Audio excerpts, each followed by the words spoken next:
Сакам да истакнам дека во сегашната соработка која имаме како коалициони партнери со Социјалдемократскиот сојуз, сме задоволни затоа што најголем дел од нашата програма, нашите цели кои беа поставени, успеавме да ги реализираме. Како, например, би истакнал неколку клучни цели кои ги имаме поставени. Под број 1 имаме како цел приоритетно поставено усогласување на пензиите на поранешните припадници на полицијата кои беа дискриминирани, односно нивните пензии беа многу помали во однос на нивни колеги. Тоа е генерација 94-2010.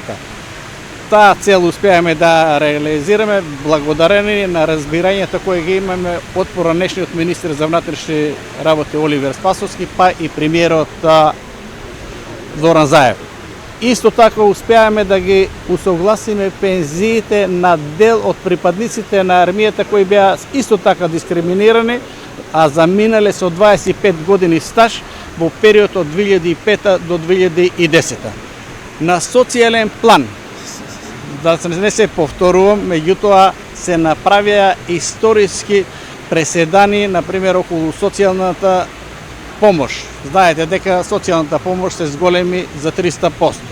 Исто така знаете дека минималната плата за 68%, а просечната плата се зголеми и оваа коалиција да останеше полн мандат сите тие цели и задачи кои ги беше поставила на социјален план, сум потпуно сигурен дека ќе ги реализираше. Исто така, една од целите на партијата на пензионери беше да се подигне границата на важењето на возачките дозволи, затоа што Македонија беше единствена земја каде возачките дозволи важеа до 65 години, а после на секои 3 години требаше да се оди на продолжување. Успеаме таа граница да ја дигнеме на 75 години, првата година од владење на оваа коалиција.